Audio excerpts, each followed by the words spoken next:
അസ്സലാമലൈക്കും. റസിയാസ് പാർലറിലേക്ക് എല്ലാവർക്കും സ്വാഗതം. ഞാനിന്നൊരു പുതിയ വീഡിയോ ആയിട്ടാണ് വന്നിരിക്കുന്നത്. പൊട്ടുകടല അഥവാ പട്ടാണി കടലയെന്ന് പറയും. ഇതുകൊണ്ട് എങ്ങനെ ഒരു അലുവ ഉണ്ടാക്കാം, ഇത് ഞാനൊരു വീഡിയോയിൽ കണ്ടതാണ്. അത് കണ്ട് ഞാൻ ട്രൈ ചെയ്ത് നോക്കിയപ്പോൾ നല്ല ടേസ്റ്റ് ഉണ്ട്. അങ്ങനെ ഞാൻ ഒരു വീഡിയോ എടുക്കാമെന്ന് വിചാരിച്ചു. നമ്മൾ എടുത്തു വച്ചിരിക്കുന്ന കടല മിക്സിയുടെ ജാറിലിട്ട് ഒന്ന് പൊടിച്ചെടുക്കണം. നമ്മളെടുത്ത ഒരു ബൗൾ കടല പൊടിച്ചെടുത്തിട്ടുണ്ട്. ഇതുപോലെ 2 ഉണ്ട ശർക്കരയാണ് ഞാൻ എടുത്തിട്ടുള്ളത്. നമ്മൾ എടുത്തു വെച്ച ശർക്കരയിൽ 2 ഗ്ലാസ് വെള്ളം ഒഴിച്ച് നല്ലതുപോലെ ഉരുക്കിയെടുക്കണം.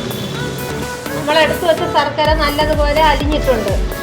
ഒരു പാൻ അടുപ്പിൽ വെച്ച് 2 സ്പൂൺ നെയ്യും 2 സ്പൂൺ സൺഫ്ലവർ ഓയിലും കൂടെ ഒഴിച്ചു കൊടുക്കണം. പൊടിച്ചു വെച്ച കടല അതിലോട്ട് ഇട്ട് കൊടുക്കണം. അതിന്റെ പച്ച മണം മാറുന്നത് വരെ ഇളക്കിയെടുക്കണം. കടലയുടെ പച്ച മണമൊക്കെ ഏതാണ്ട് മാറിയിട്ടുണ്ട്. നമുക്ക് അതിലോട്ട് നമ്മൾ ഉരുക്കി വെച്ച ശർക്കര കുറേശ്ശെ ഒഴിച്ചു കൊടുക്കണം.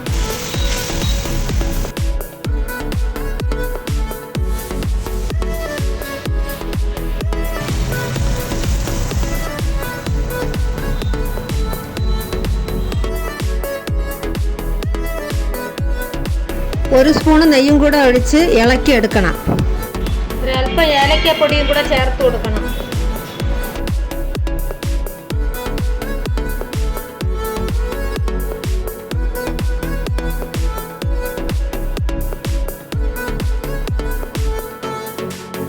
ഞാൻ ഇതിലോട്ട് കുറച്ച് വെള്ള എള്ളും കൂടെ ചേർത്തിട്ടുണ്ട്.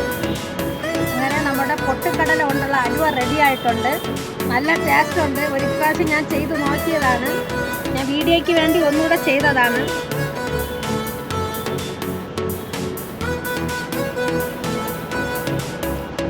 കുട്ടികൾ സ്കൂൾ വിട്ട് വന്നപ്പോൾ 10 മിനിറ്റ് കൊണ്ട് നമുക്കിത് റെഡിയാക്കി കൊടുക്കാൻ പറ്റും. നല്ല ടേസ്റ്റാണ്.